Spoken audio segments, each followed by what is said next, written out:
All right, everyone. Hello. For this recording or for this video, I will be discussing the third chapter of our midterm topic entitled The Age of Colonization, the Philippines as a Colony. So in this chapter, we will be focusing or tackling about the experiences of our indigenous communities during the colonization period in the Philippines under the occupation of the Spanish, the American, and the Japanese. Okay? So before we start, let's have an overview uh, on the beginning of the colonization period in the Philippines. So let's trace it back when Magellan arrived in Humonhon Island together with his 241 men in search for the western route papunta sa Spice Island. Okay?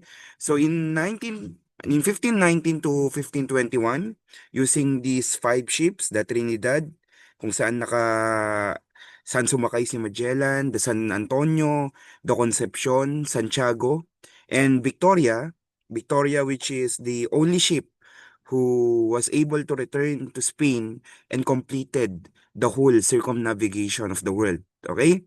So again, together with the 241 men, Magellan arrived to the Philippines accidentally. So ang balak nila, pumunta sa Spice Island. Pero medyo napaliko yung kanilang landas at ang natungo nila is Pilipinas. Pero they didn't thought na ang Pilipinas yung Spice Island. Kasi si Magellan, before arriving to the Philippines, nakarating na po siya sa Spice Island. At hindi lang yon, nakarating na rin siya sa Malaysia or its original name which is Malacca. Okay? So kasama ni Magellan during his journey was Antonio Figapetta. Antonio Figapetta is his chronicler, a chronicle or the writer or the author of his journey. Siya yung nagsulat ng buong paglalakbay o exploration ni Magellan from Spain going to the Philippines. Okay? Also with them is Enrique de Malacca. Sabi ko kanina, di ba? Yung Malacca po, yun yung first name ng Malaysia in the earlier period. And Enrique was a Malay individual na nabili ni Magellan nung pumunta siya sa Malaysia. So, he became his personal slave um, after his return to the Spain. Sa lahat ng paglalakbay ni Magellan, palagi niyang kasama si Enrique de Malacca, okay? At dahil kay Enrique de Malacca na naintindihan nila Magellan yung mga sinabi ng mga locals or native people in the Philippines when they arrived in the island. Okay? Magellan arrived on Humunon Island on March 16, 1521, which is in Samar. And then after a couple of days, he proceeded to the Limasawa Island, which is in southern Leyte, approximately 12 days, yes, where they held the first ever Eastern Sunday Mass in the Philippines, ang unang misa sa Pilipinas, which was held on March 31, 1521. This first Mass was officiated by Padre Pedro de Barderama, which is kasama din nila Magellan sa pagpunta sa Pilipinas. Okay? So this was his route going to the Philippines. So because of the Treaty of Tordesillas, kung naaalala niyo yung treaty na yon, which divided the world into two, um, west at saka east, yung east po ay pagmamay-ari o ang may karapatan lang na sumakop sa mga bansa na nasa east region ay ang Portugal. Habang ang west naman which is consisting of America and the far west, which is kabilang dyan yung Australia sana, ay pagmamay-ari ng Espanya. Pero si Magellan, he was a Portuguese. He was a Portuguese-born individual. Pero nung hindi siya pinayagan ng kanyang hari na maglayag under the name of the Portugal government, kuma tawag dito, sumakabilang bakod si Magellan sa kalaban nito, which is Spain. So yung Spain at tsaka Portugal dati, they are the two superpower countries that are competing during the age of exploration. Kung ngayon meron tayong Amerika tsaka China, noon they have Portugal and Spain in terms of the age of exploration.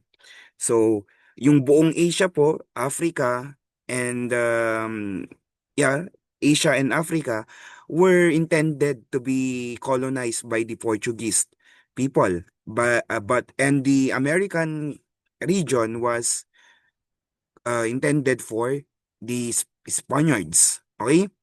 So yung ginamit ni Magellan na na ruta papuntang Pilipinas ay yun yan. Yung dumaan sila dyan sa baba ng South America at nilakbay nila yung napakalawak na Pacific Ocean.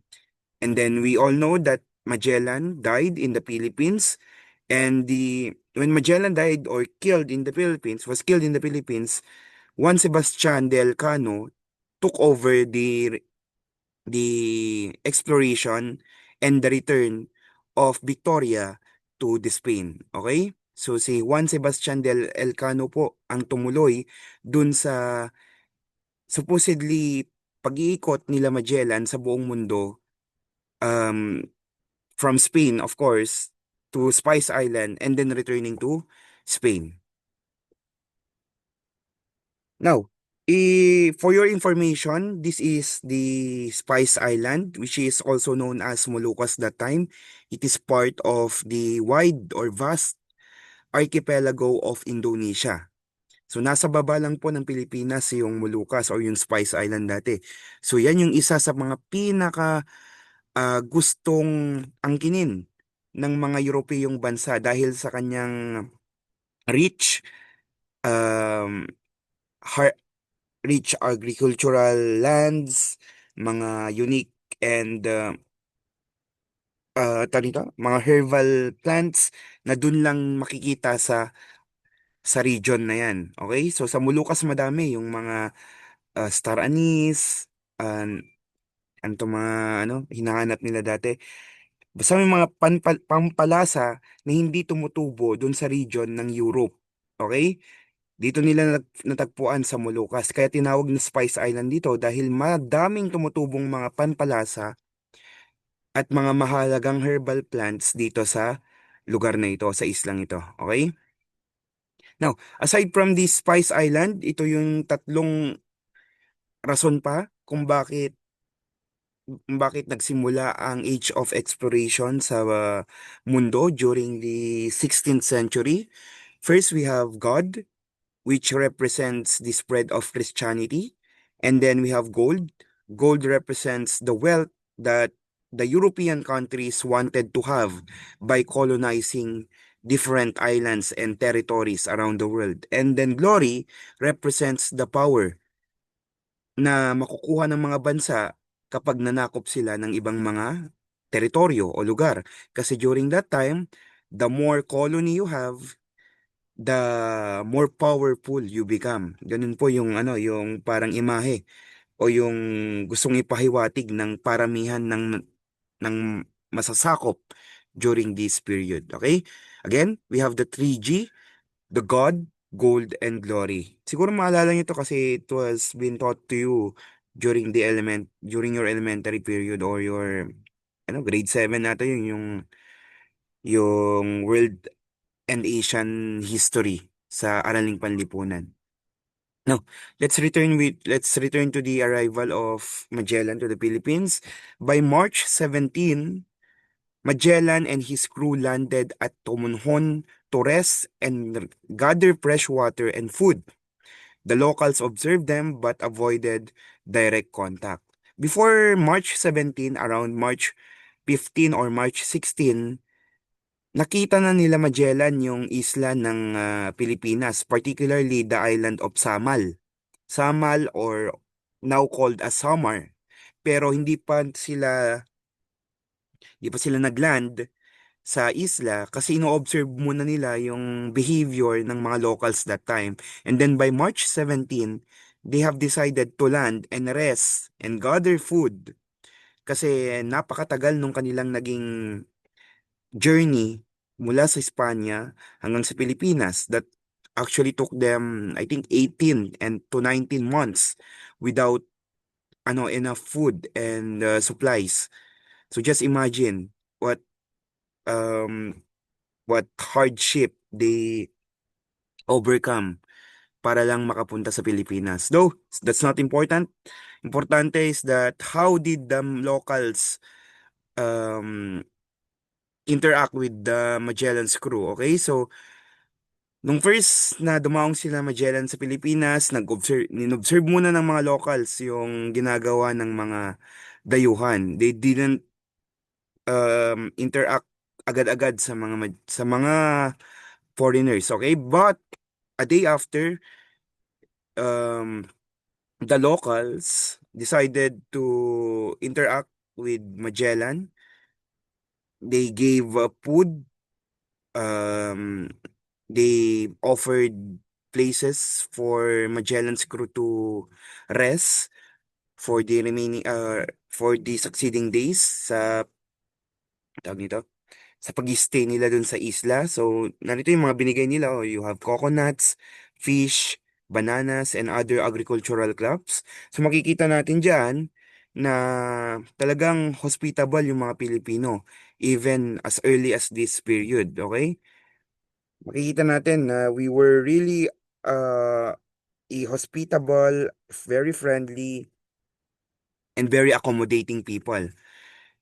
So, after couple of days, Magellan wanted to navigate the whole part of Visayas and maybe interact with other chieftains and other leaders, other communities of the Philippines. So he decided to hop into different islands. Nag-island hopping si Magellan from Humonhon Island going to different islands and finally reaching the Limasawa Island where he met Raha Colombo, which is the chieftain of Limasawa Island on March 29, 1521. At dito nga naganap yung unang sanduguan sa pagitan ng isang Pilipino at saka isang dayuhan o isang Kastila.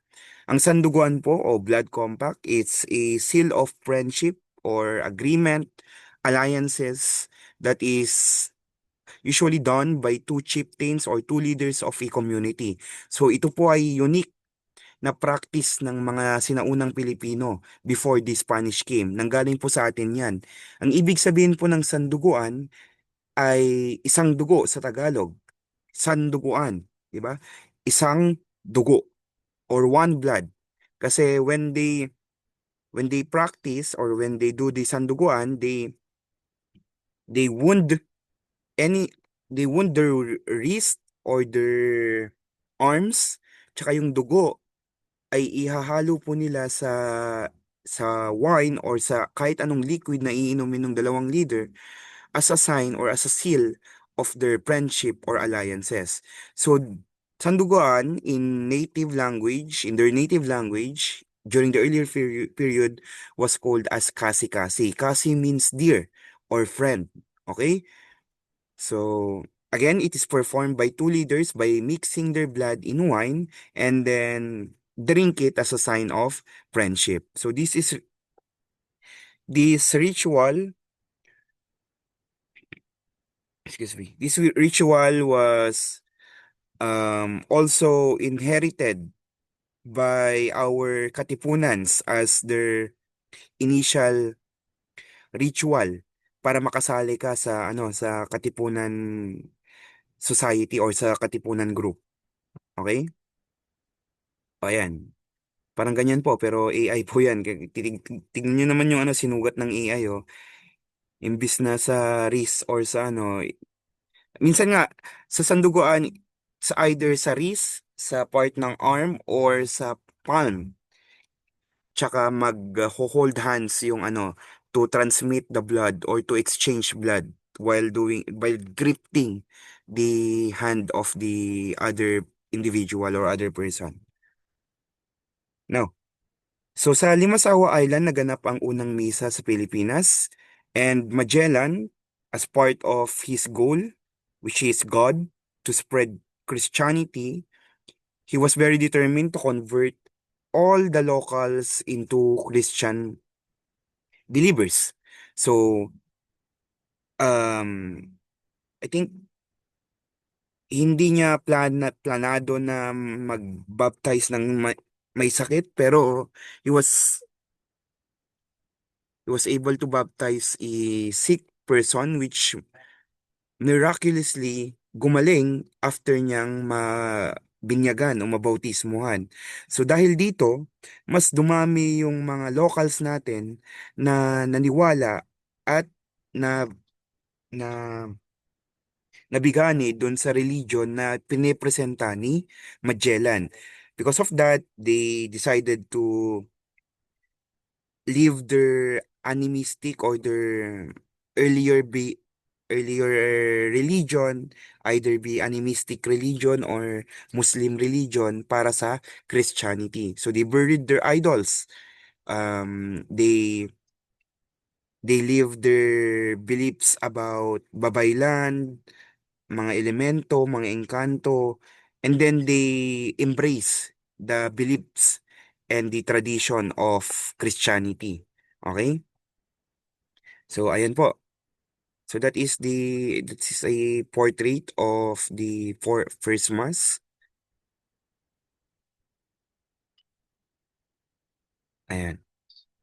So, when Magellan arrived in Cebu, he met Raha Humabon. Raha Humabon was the dato or the king of Cebu during that time, together with his wife Juana and the other 800 locals in that area. They were baptized under the Christianity religion. Okay? So, naging Juana yung pangalan nung Raha na asawa ni Humabon, and then Humabon became the first ever Christian king of the Philippines under his new name, King Carlos. Okay, so King Carlos or Raha Humabon was the first ever Filipino Christian king of the Philippines.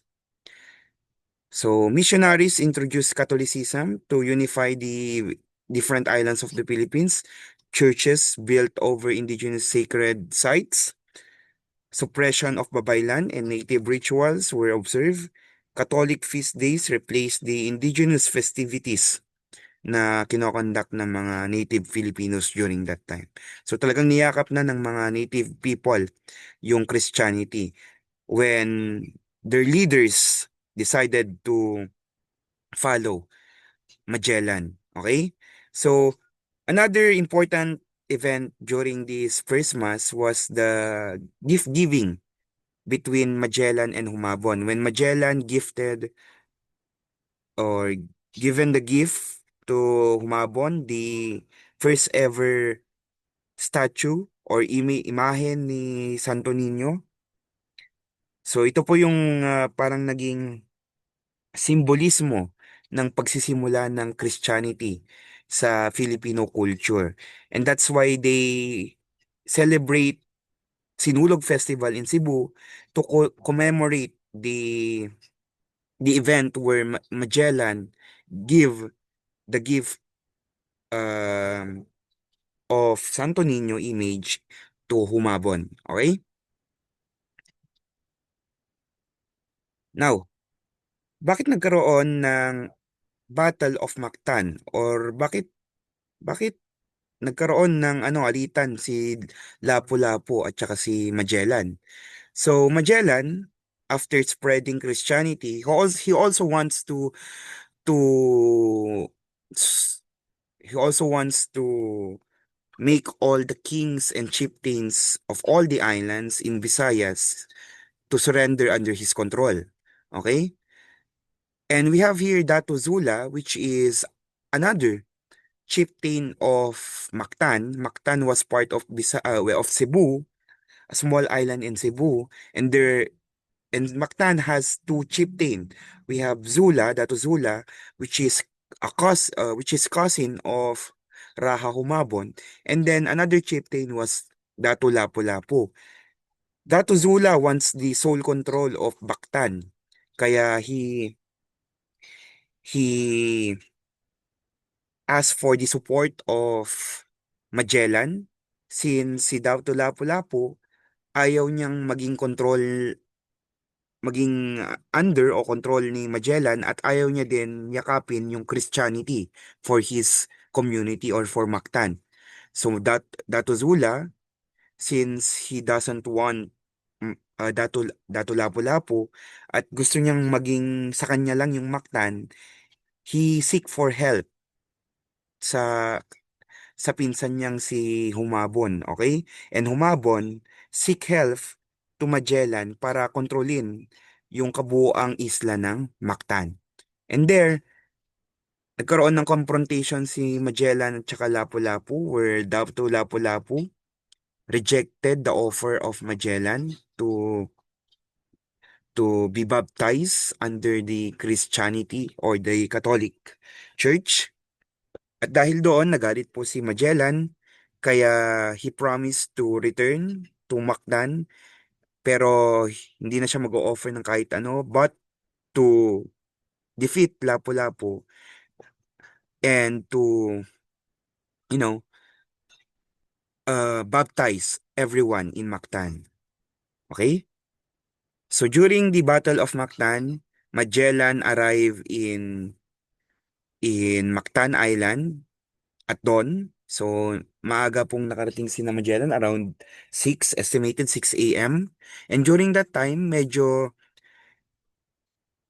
nakatadhana atang manalo si Lapu-Lapu dahil during that time, hindi nagamit nila Magellan yung ship at saka yung mga naglalakihan nilang canyons kasi hindi nakadaong sa dalampasigan yung mga barko ni Magellan. Because during that time, it was low tide. Okay? So Magellan's men had to walk on water to shore para makapunta sa dalampasigan. Okay? And then they were surprised by the numbers of men that Lapu-Lapu has, which is estimated 1,500 against the 49 soldiers or men of Magellan. So as you can see, majority wins, parang 300 Spartan versus 1,000 Persian lang yung nangyari dito. Lapu-Lapu eventually won the Battle of Mactan in April 27, 1521, and Magellan was killed not by Lapu-Lapu but by Lapu-Lapu's men. How? He was killed when he was hit on his right leg by a poisoned spear arrow, and then followed by a uh, a, a, tawag nito? A blow sa kanyang arms and then sa kanyang head, which causes his demise. Okay? So again, hindi po si Lapu-Lapu ang nakapatay kay Magellan, bagkus ang kanyang tauhan, pero napunta kay Lapu-Lapu yung credit kasi nga siya ang leader. Okay? So Magellan's men offered gifts to recover their leader's body, but Lapu-Lapu and his men refused because during that time in our culture, in the culture of the indigenous communities, ang ulo o ang katawan ng leader ng inyong kalaban ay magsisilbing trophy ng inyong naging tagumpay sa labanang iyon. Okay? So the body of Magellan maybe was presented or ginawang ano nito? Inilagay sa gitna ng kanilang community as a sign of their victory against the forces of the foreigners or the Spanish. Okay? So, the body of Magellan was never recovered according to Antonio Figaveta. So, after Magellan's demise, as we have mentioned a while back, Elcano, Elcano took over the exploration and the return of Victoria in Spanish country in Spain. Now after 40 years has passed, maraming mga expedition yung ipinadala ng Spain sa Pilipinas para sakupin totally ang buong bansa pero hindi sila nagtagumpay up until the arrival of Miguel Lopez de Legazpi. And then, and there, he established the Spanish colonization or the Spanish colony in the Philippines. By 1561, Legazpi established a new and tougher settlement in Cebu after a blood compact with the local leader during that time, it's Raha Tupas. And then after a couple of years, he decided to attack Manila, where he sent Martin de Goiti to supervise, to observe, and to attack Manila.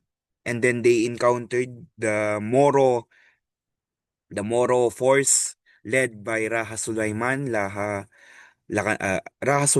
Lakandula, and Raha Matanda. Yung Lakan, it's other term for Raha or Dato. So yung pangalan niya is Dula, Lakan Dula. Okay? So, nagtagumpay si Martin de Goiti sa pananakop sa Kamaynilaan, which is the capital of the Philippines during that time. Because before the Spanish came to the Philippines, we were under the control of the Sultanate of Sulu. May may sarili na pong malakas na gobyerno at isang malakas na bansa ang Pilipinas bago dumating ang mga Espanyol. We were under the control of a very powerful maritime army or force led by the Sultanate of Sulu in Mindanao. Okay? Actually, class, hindi lang po Pilipinas ang control ng Sultanate of Sulu during that time. Kontrolado din po natin yung some parts of Indonesia. And if you can remember, or if you have already heard this one, we also once owned some parts of Malaysia, and that is the Sabah. Okay? So yung Sabah, that was originally a territory of the Philippines under the Sultanate of Sulu government. Okay? Now, Raha Sulaiman was the Raha of Luzon Raha of Manila during that time. So siya yung hari ng Kamaynilaan during that time. Lakandula is the last Lakan or the last datu of Tondo, a prominent area in Manila during that time. And then Raha Matanda was the king of the whole island of Luzon. So ito pong tatlong to yung kinalaban ni Martin de Goiti sa attempt nilang sakupin at kontrolin ang buong Kamaynilaan at buong Luzon during that time. Okay? So nag-resist itong tatlong ito. By the way, class ha, their religion or their government, their community was uh, Muslim-based, meaning to say yung kanilang kultura ay naaayon sa kultura ng mga Muslim. So they were under the Muslim religion during that time. At saka alam naman natin na hindi ganun nasakop ang Mindanao ng mga Espanyol dahil nag-resist ang mga Moro o ang mga Muslim sa kontrol ng mga Espanyol at iba pang mga colonizers during this colonization period, okay? Though they resisted, hindi nakayanan ni Sulaiman, Lakandula at ni Matanda yung lakas ng mga Espanyol because of the advancement of their weaponry and then yung pagkawatak-watak na rin ng puwersa ng mga Pilipino during that time. That is why Legazpi and Goiti was able to totally colonize the Luzon area. Pero not all parts of Luzon was colonized by the Spanish. Remember hindi masyadong na-reach ng mga Espanyol yung mga remote areas ng Luzon, particularly the Cordillera and some part of the mountainous areas of Luzon kasi hindi nakayanan ng puwersa ng mga Espanyol na i-navigate or i-explore yung mga areas na ito. At saka delikado sa kanila dahil punong-puno ng naglalaki ang mga puno, ang Luzon noon. Okay? So after defeating the local forces and after their surrender, the surrender of these leaders, Legazpi declared Manila as the capital of the Spanish colony. In the other parts of the Philippines, some welcomed the Spaniards due to the alliances or sanduguan, the trade opportunities, or the protection from the rival tribes. But again, others resisted the colonization, particularly the Muslim communities in Mindanao and the Sultanate of Sulu. Spain did not fully colonize the Moros of Mindanao despite the centuries of conflict. The Spanish failed to conquer the Moro Sultanates, which successfully resisted Spanish rule and maintained their autonomy. Kita natin na these indigenous communities in this period was so brave that they have successfully resisted the forces of the powerful army of the Spanish kahit na bolo at mga shields lang yung ano nila, mga armas nila and spears. Okay? So what made the Moro succeeded in resisting and the other countries were not able to resist?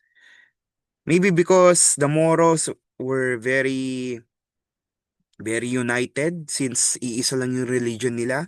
At since Mindanao is a very large island where people were united in one common goal, which is to resist against the foreign invaders, they were able to successfully resisted with the control.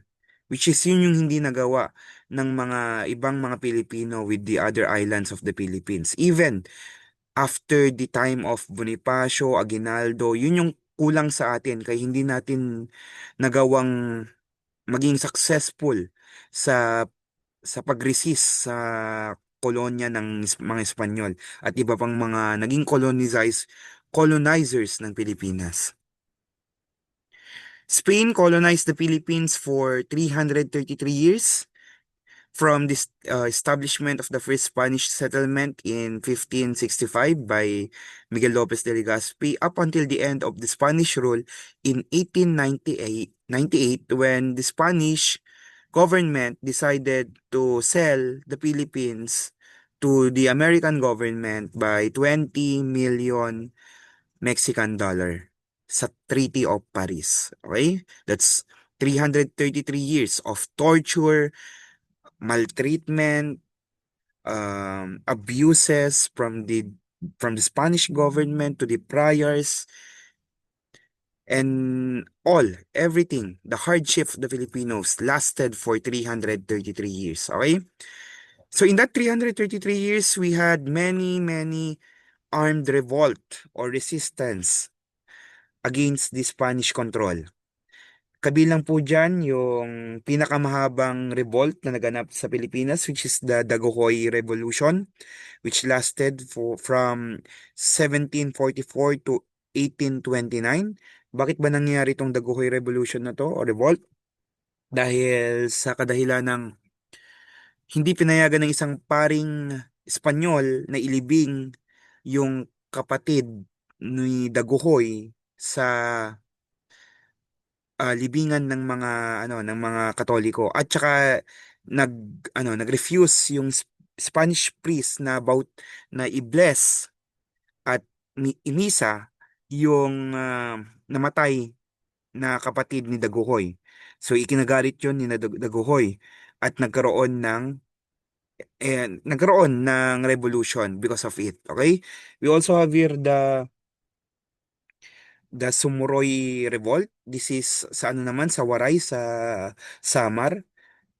I'm not really sure about the reason why this happened pero I think it's more of the ano ulit to the Poloy Serbisyo o yung persahang pagtratrabaho ng mga tao during that time dahil sa na nagsawa na siguro yung mga Waray sa pang-aapi ng mga Espanyol through the Polo y Servicio or the forced labor, they decided to revolt against the government. And of course, we have the ever famous Silang Revolution. Silang Revolution started with Diego Silang. Ano ba nangyari kay Diego Silang? Si Diego Silang is a native Ilocano, and he worked as a messenger for a Spanish priest. At dahil doon, na-witness niya firsthand yung iba't ibang abuses ng mga Spanish authorities at mga friars, including yung mabigat na taxes o yung tribute, yung polo y serbisyo, yung forced labor, at saka yung pagmomonopolize ng mga resources na nakukuha nung mga itinatanim ng mga Pilipino. Okay? So, silang, Diego Silang wanted to replace all the Spanish officials and leaders of the Catholic Church with Ilocano leaders, especially in Ilocos region. Gusto niyang palitan lahat ng mga Espanyol. At Ilocanos yung gusto niyang pumalit dito. Kasi gusto niya, he want the Ilocos region to be self-governant, to have a self-governance for the Ilocano people. Okay? So did he succeeded? Well, unfortunately, na assassinate si Diego Silang, which later on hinalili siya ng kanyang asawa, which is si Gabriela Silang. And well, actually, bago mamatay si Diego Silang, wait lang, na nasakop ng mga British ang Kamaynilaan for I think at least a month. So the British was able to colonize and control the Manila, the capital of the Philippines during the Spanish rule for at least 1 month. So ito yung naging sign or oh yeah, naging indicator ni Diego Silang para simulan yung pag-replace o pag-alsa para sa replacal ng mga Spanish officials dun sa ating gobyerno dito sa Ilocos. But then again, he never succeeded up until Gabriela Silang replace him as a leader in this very long revolution. I think 1 year lang pala siya. This revolution in the Ilocos region, okay? So the indigenous communities fled to from the mountains, resisting Christianity and the Spanish control. So ito po yung naging way ng mga indigenous communities natin na ayaw yakapin ang Christianity. They decided to to fled to the mountainous areas kasi na-explore o hindi ito kinokontrol ng mga Spanish during that time at ayaw puntahan ng mga Spanish kasi delikado. Okay?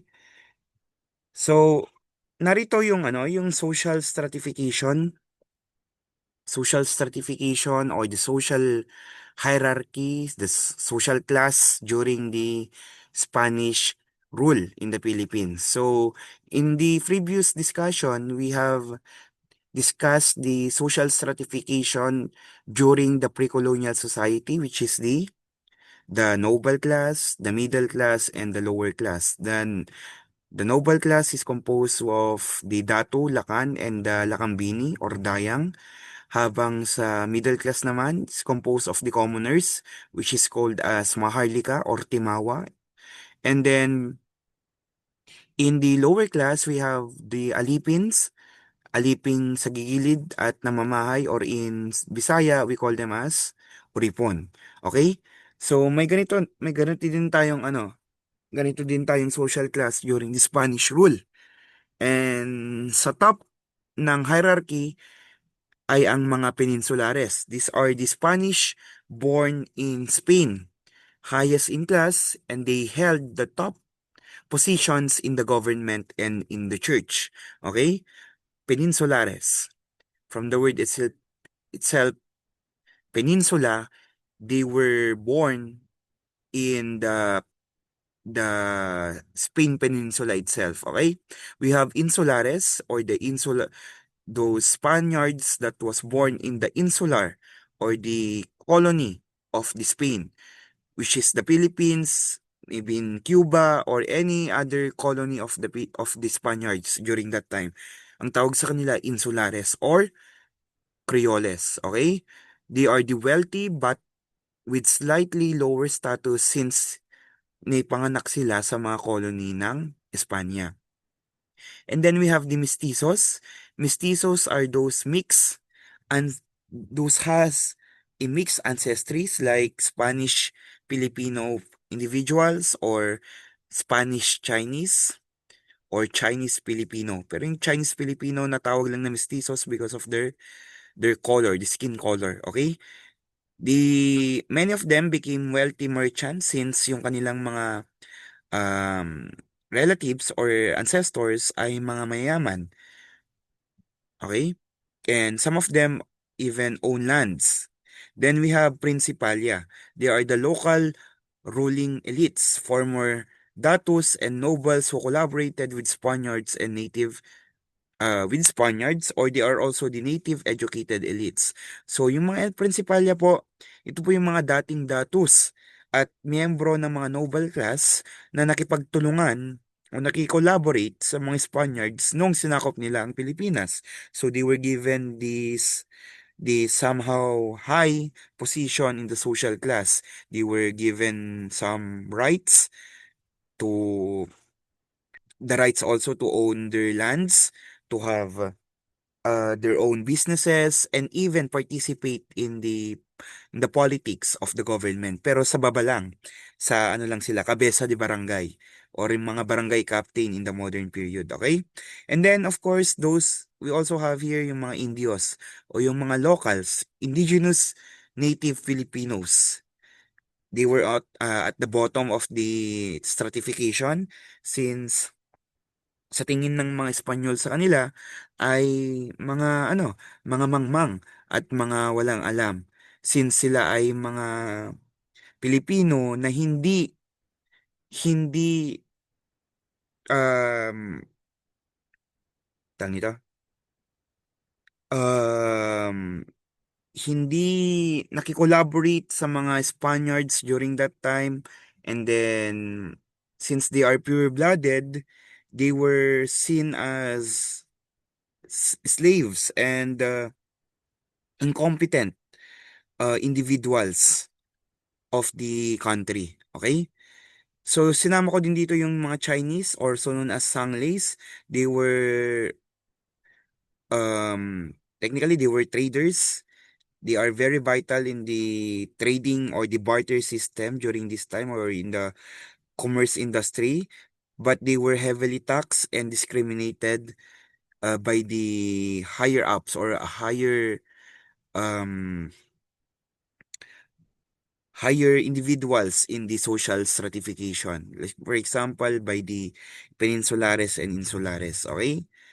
Importante sila during this time because they were the merchants who give products through barters sa mga Pilipino. Pero katulad ng mga Indios, wala din silang masyadong karapatan at sila ay nadi-discriminate by of all the times, okay? For most of the time. So para mas madaling ma-memorize tong social stratification, just remember the word or the mnemonics si Pimpi. Tandaan niyo na lang yung yung anak ni Chris Aquino, si Bimbi. So si Pimpi, in-start ko sa baba, Chinese, si, then sisundan ng Peninsulares, si Pimpi. CPIMPI. Chinese Sangley at the bottom, and then at the top we have Peninsulares, Insulares, Mestizo, Principalia, and the Indios. Okay? Now, we have here Claveria Decree. This decree or this ruling was ordered by the Governor General during that time. We have Narciso Claveria, who proposed the change or the adaptation of the Spanish surnames by all the Filipinos and other um, principalias to use Spanish surnames for easier control on the colony, especially on the population, and para mas mapadali na rin yung pagkokolekta ng mga tax at yung pag-census ng bilang ng mga tao sa Pilipinas. Okay? So, they created this unified system for the colony government to track the population for the administration and the taxes. Okay? So, aside from that, ginamit din tong Claveria Decree para mas mapadali yung reduction.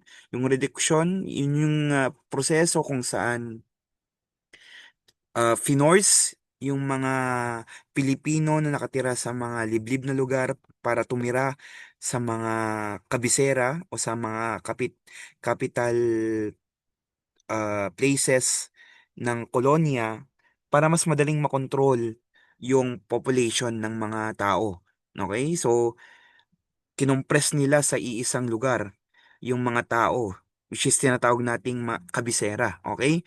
Sa Pilipinas, makikita natin yung kabisera dun sa mga lugar na may mga churches at saka may mga plaza. Okay? So, yung may mga churches at may mga plaza, yun yung mga naging kabisera during the Spanish colonization. Okay? We have common Filipino surnames like Cruz, Reyes, and Santos being assigned from the official Catalogo Alfabetico de Apellidos. So this was the book that um, has the different surnames na ginamit ng mga native Filipinos o Indios as their surnames during this time. Okay? So let's discuss the socio-economic sabotage that the Filipinos or the Indios has experienced during the Spanish era. First, we have these different policies or doctrines and its description. First, we have the tributo or tribute in English. This is an annual tax, one per adult, that is being paid either through gold, through cash, or through goods to the Spanish government. This tributo or the tribute is the payment of the people or the tribute of the people to the royal government of Spain. Okay? Parang tribute natin sa Hari Orina ng Espanya. And then we have Bandala or the Bandala system. This is where the natives were forced to sell their agricultural products to the government at low prices. So aside from the um ano na yung term natin kanina? Um nalipatak mo din. Mono oh my goodness.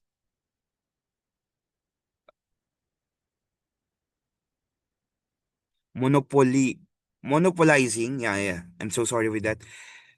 Aside from monopolizing resources, we also have here the Bandala system where our natives, either the rice, corn, tobaccos, the natives were forced to sell these products to the government at a very low price. Wala silang karapatan na magreklamo o ibenta yung agricultural products nila sa ibang mga tao, pera lang sa gobyerno. At wala silang karapatang magreklamo dun sa presyong ipapataw ng gobyerno dun sa kanilang mga produkto o yung mga crops nila. Kung ano yung dineclare na presyo ng gobyerno, yun yung makukuha nila na kabayaran. Okay? So, just imagine that. They have this tax na binabayaran na force silang ibenta yung kanilang mga products at a very low price. And then, we have here also the Polo y Servicio.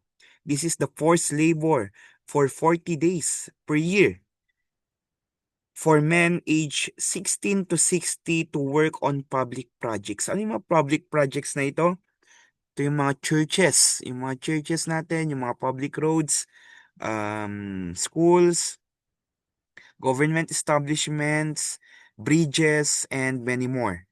So itong mga church po nating to ngayon na meron tayo sa iba't ibang panig ng bansa, they were the result of the Polo y Servicio that the Spanish has imposed to the Filipinos during their occupation in the Philippines, okay?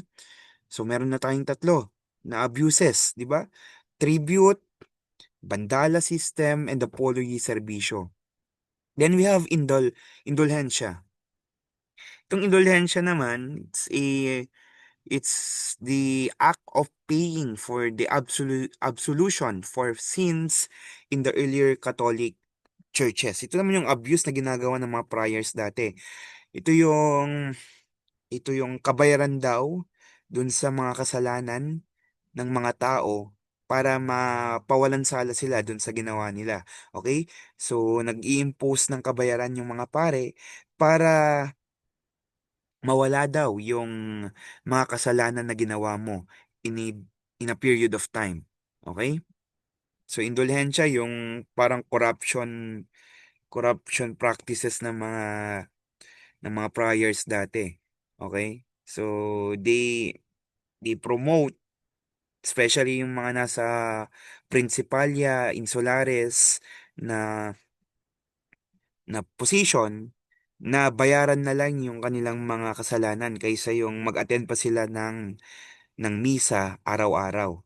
Okay? Pero they were advised to attend the mass. But yung pino-force nilang mag-attend ng mass ay yung mga Indios. Since yung homily o yung preach ng pare, pagpipreach ng pare ay isa ding paraan ng mga priors para kontrolin yung pag-iisip o yung mindset ng mga Pilipino na huwag mag-alsa, huwag kontrahin ang simbahan at ang gobyerno ng Espanya. Okay? And last, we have the encomienda. The encomienda system is like the feudalism system of the European countries. Paano ba to? So, this is the granting of large tracts of land and the labor of the indigenous population to the loyal Spanish subjects, local nobles, and other worthy individuals. So, nagbibigay ng lupa ang gobyerno ng Espanya sa mga sundalo ng Espanya na sumakop o naging daan sa pananakop sa Pilipinas. Okay? So yung mga loyal captains, loyal leaders of the Spanish government was given these massive lands na pagmamayari ng mga indigenous communities natin as a reward on their tawag nito, on their contribution to the success of the Spanish colonization. Hindi lang po yun. So, dahil pagmamayari ng mga indigenous communities yung lupa, ang ginawa ng mga bagong owners is that they promise the indigenous communities or indigenous people who owns the land that they will protect the people in exchange of the rights or claim for the land. Okay? So parang ano lang, parang feudalism lang sa Europa kung saan yung mga knights pinoprotektahan nila yung mga tao in exchange of money, exchange of crops, and the like. Ganun din yung ginawa nila dito. But, hindi lang po yung support yung dinemand ng mga owners o yung mga tawag nito, yung mga encomiendor, yung mga encomienda leaders sa mga indigenous communities, even imposing pology servisyo or forced labor to the indigenous communities as part of their service or their payment for the protection of these new owners of the lands. Okay? So again, we have 5 policies or socio-economic sabotage that the Spanish imposed to the indigenous people of the Philippines during that time. We have tribute or tributo, bandala system, polo y serbisyo, indulhensya, at saka encomienda system. Pero hindi lang po ito yung mga abuses na naranasan ng mga Pilipino during that time. Pero ito yung mga prominente at mga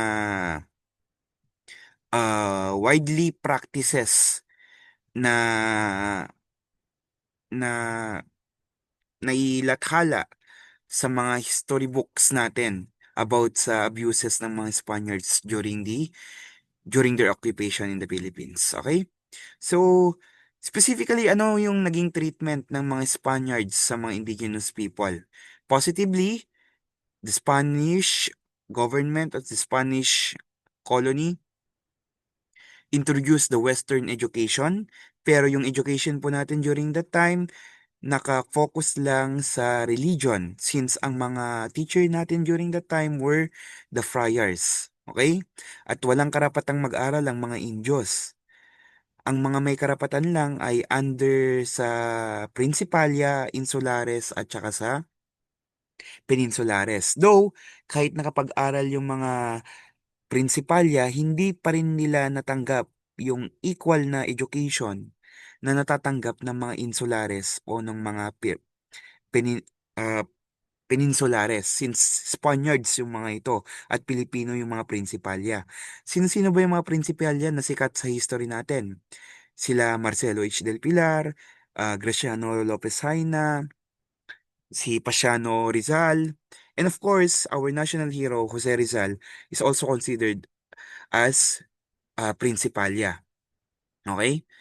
Next, we have Catholicism. Because of the Spanish, we were exposed to the Catholic religion.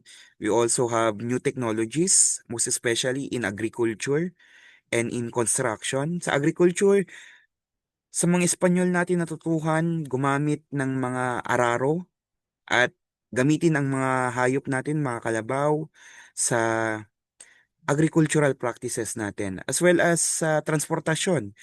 Because of the Spanish, we were able to use and to come up with the idea of kalesa as our transportation. Okay?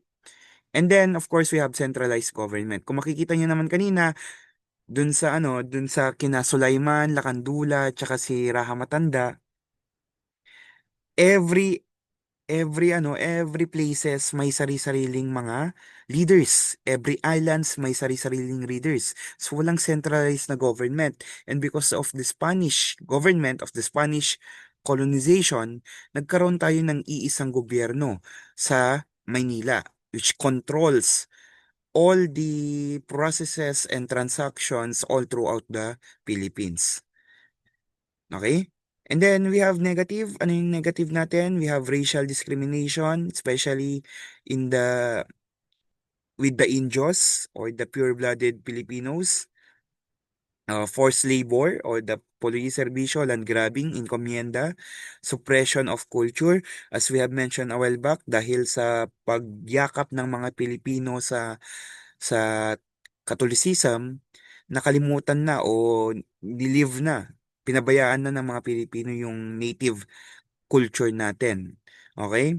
At saka naging mahigpit din yung mga pare sa pag-practice natin ng Catholicism, na kung may mag-practice man ng mga native religions or culture, pinapanish nila o kinukulong nila o ikinokondena nila yung mga gawain ito. Okay? So, another one is exploitation. Exploitation like the tributo, police serbisyo, and other socio-economic sabotage under exploitation. Okay?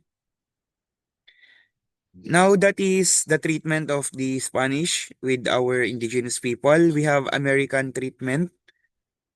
So, sa Amerika naman, for positive lang ba yung nilagay ko?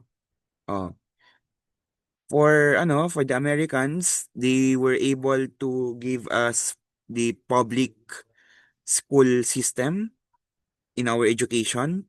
So, through the Thomasites or the American teachers, the Filipinos were able to the Filipinos were able to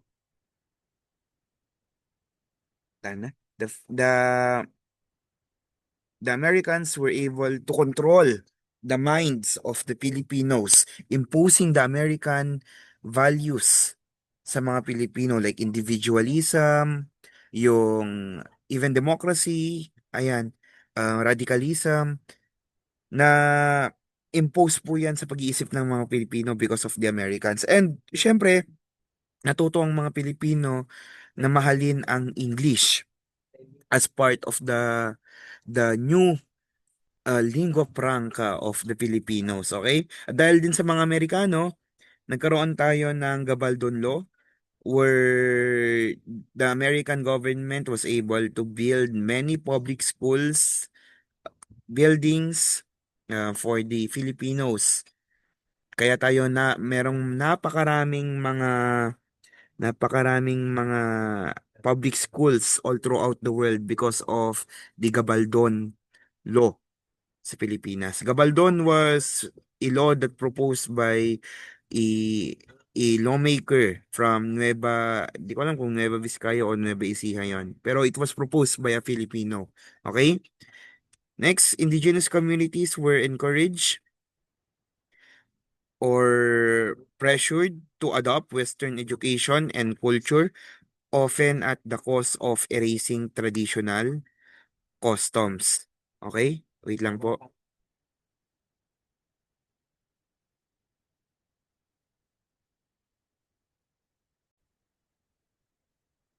Alright. So, indigenous community, ulitin ko lang to, indigenous communities were encouraged or pressured to adopt Western education and culture, often at the cost of erasing traditional customs. So, because of the the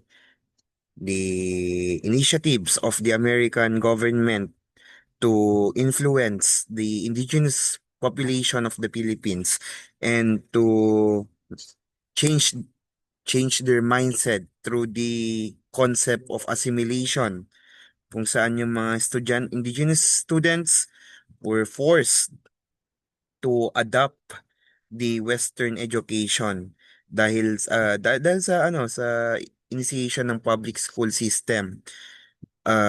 Doon unti-unting na-erase yung local traditional knowledge natin, yung mga sustainable agricultural and ecological knowledge natin or ng mga indigenous communities natin ay unti-unting nawala at napalitan na ng American ideas o American knowledge. Okay? O Western knowledge, kumbaga.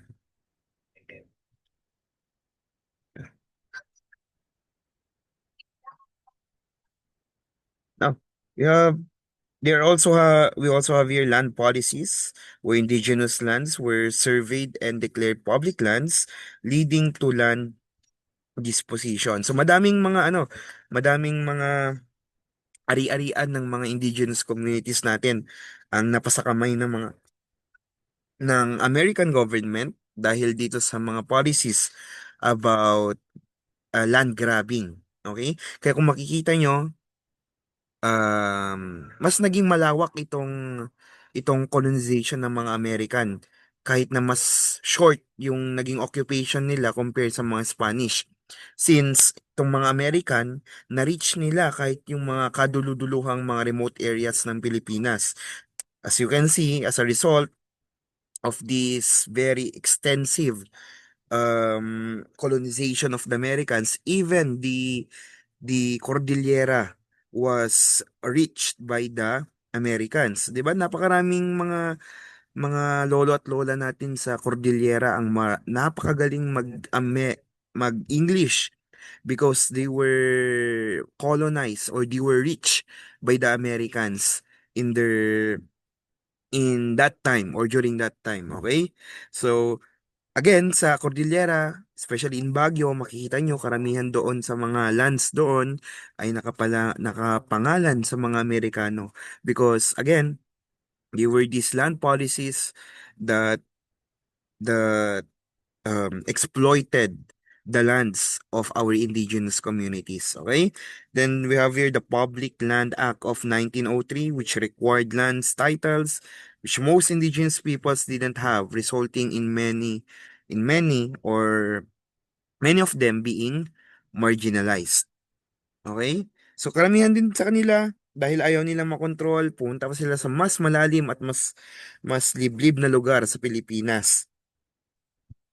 Then here comes the Japanese people and their mission to make Asia for Asia again. So Japanese occupation during the World War II was short but very brutal. Among these three occupiers, four rather, kasi na colonize din tayo ng mga British, though sa ano lang, sa Maynila lang. Among these four colonizers, the Japanese were the most brutal among all of them. They were affecting all the Filipinos, including our indigenous groups during that time. So, syempre yung kauna-unahan at most visible na naging brutal experience natin ay yung military rule, the harsh military rule of the Japanese people. Okay, so the indigenous people, especially in the remote areas, were not exempt from the forced labor and military abuse. Many Filipinos or Filipina were raped, were killed, were abused. Filipinos were experimented, were executed without any reason. Kahit napaka-obedient nila sa mga Japanese, they were executed for fun. Ano pa? We have the Death March. We have we have ano pa yung mga abuses nila sa Japanese occupation. Uh, pero mostly of the abuses were done by the militaries, actually. Yung mga military, yung talagang nag-abuse sa sa mga Pilipino during that time. And many of us fled to the mountains and forests to avoid the Japanese forces. But the Japanese were very persisted in controlling all the Filipinos, even the indigenous people. That is why we have this resistance and the guerrilla support. Yung mga indigenous communities natin na pumunta sa kabundukan, they sheltered and they supported the what we call as guerrilla fighters. Sino-sino itong mga guerrilla fighters? These are the soldiers, Filipino and American soldiers who went to mountains, forests para magtago, magset ng mga traps at gamitin yung environment o yung kagubatan as the battlefield against the Japanese. So the Japanese didn't expect na gagamitin ng mga Pilipino yung mismong environment against them. So they set traps, they set ano tawag nito? Yung mga spikes, holes, ano pa? The Filipinos camouflage, gumamit sila ng camouflage tactics, yung ang tawag nila doon, yung bibiglain nila yung mga Japanese all of a sudden, I forgot the term again eh. Pangalan na nun. Nasa dulo na ng dila ko. Um, Kaya i-search ko na nga lang.